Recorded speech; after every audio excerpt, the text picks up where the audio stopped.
हाँ जी, अब हम समझाने जा रहे हैं कंपनी का example number 3 as per book edition 2024। ठीक है, अब यहाँ पे इस क्वेश्चन में हमारे पास शेयर कैपिटल है। शेयर कैपिटल 3 टाइप की होती है, ऑथराइज, इशूड, सब्सक्राइब। अब ऑथराइज कैपिटल हमें क्वेश्चन में गिवन है 2 lakh equity share ₹10 each 20 lakh. तो ऑथराइज कैपिटल हमेशा हर क्वेश्चन में बड़ा इजीली हमें पता चल जाता है कि इतने इक्विटी शेयर्स हैं, इतने शेयर्स की वैल्यू है और ये अमाउंट आ गया। इसमें कंफ्यूजन कभी नहीं आती। फिर आ जाता है इशूड कैपिटल। ये भी कंफ्यूजन का पार्ट नहीं होता, ये भी बड़ा सिंपल होता है कि हमने इशू करे 1,50,000 इक्विटी शेयर ऑफ ₹10 ईच, जिसकी वैल्यू है 15 लाख। ये भी पॉइंट क्लियर हो जाता है बड़ी इजीली। असली जितनी भी गेम होती है सारी इस क्वेश्चन में यहाँ पे होती है। इस क्वेश्चन में यहाँ पे हमें बताया गया है कि जो 10 रुपए की वैल्यू है इक्विटी शेयर की, लेकिन यहाँ पे कंपनी ने जो डिमांड करी है पब्लिक से वो केवल 8 रुपए की।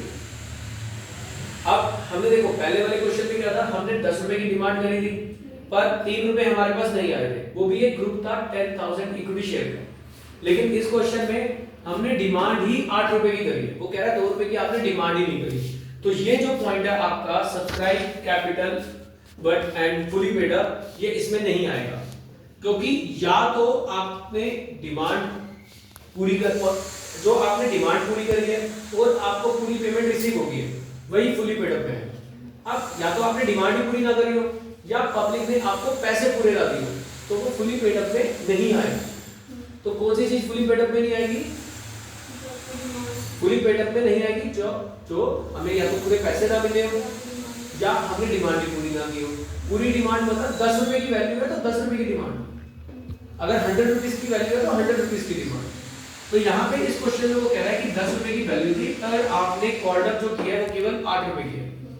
तो subscribe but not fully paid up में हम लेके जाएंगे 1,50,000 equity share of ₹10 each, ₹8 called up. तो यहाँ पे हम क्या करेंगे 1,50,000 इंटू 8 यानी कि 12 लाख रुपीस आपके पास आ गए। ठीक है, तो आपको जो पेमेंट रिसीव हुई बट वो fully not fully paid up से हुई है, फुली पेड अप से नहीं हुई है, क्योंकि अब यहाँ पे 8 रुपए की डिमांड है और 8 के 8 रुपए आपके पास आ गए, तो 12 लाख रुपीस आपको मिले। आप बोलोगे सर ये फुली पेड अप है, नहीं फुली पेड अप नहीं है, क्योंकि हमने डिमांड ही पूरी नहीं करी है। ठीक है, तो फुली पेड अप में वो लेना है कि हमने डिमांड भी पूरी कर दी और पैसे भी पूरे रिसीव हो गए, अदरवाइज वो नॉन फुली पेड अप में जाएगा। अब कई बार क्या होता है, ये समझ में आ गया? कई बार क्या होता है, मान लो नॉन फुली पेड अप है, उसमें किसी पर्सन ने हमें पैसे नहीं दिए, ठीक है, हमने 8 रुपए की डिमांड करी है, अभी हो सकता है कि उसमें किसी एक ग्रुप के या किसी एक पर्सन के मुझे कुछ पैसे आना पेंडिंग रह गए, तो उसकी वर्किंग मैं कैसे प्रेजेंट करूंगा? Subscribe but not fully paid up लिखूंगा। 1,50,000 इक्विटी शेयर ऑफ ₹10 ईच, मैंने इशू इतने ही किए थे। ठीक है, ₹8 ऑर्डर, तो 12 लाख रुपए की मैंने डिमांड करी है, जैसे 12 लाख रुपए की मैंने यहां डिमांड करी थी। पर अगर केस सेकंड हो गया कि लेस कॉल इन एरियर, अगर इसमें किसी एक पर्सन ने जिसके पास 10,000 शेयर थे, उसने मुझे 1 रुपए के अकॉर्डिंगली मुझे 10,000 रुपए नहीं दिए, ठीक है, तो हम क्या करेंगे 12 लाख माइनस 10,000 11,90,000 अमाउंट दिखाएंगे। तो अगर क्योंकि कॉर्डर पे भी तो ऐसा हो सकता है कि किसी पर्सन ने मुझे पैसे नहीं दिए, उसने मुझे बोला कि सर मैं आपको थोड़े दिन बाद पे कर दूंगा, अभी थोड़ा हार्ड टाइट है या कुछ भी कंडीशन रही, ठीक है, या हमें नहीं भी बताया उसने, तो हम क्या करेंगे उसको नोटिस भेजते हैं, सब कुछ करते हैं कि कहते हैं कि भैया आपके पैसे पेंडिंग है, आप भेजो। तो यहाँ पे हम क्या करेंगे कॉल इन एरियर दिखाएंगे। क्या करेंगे?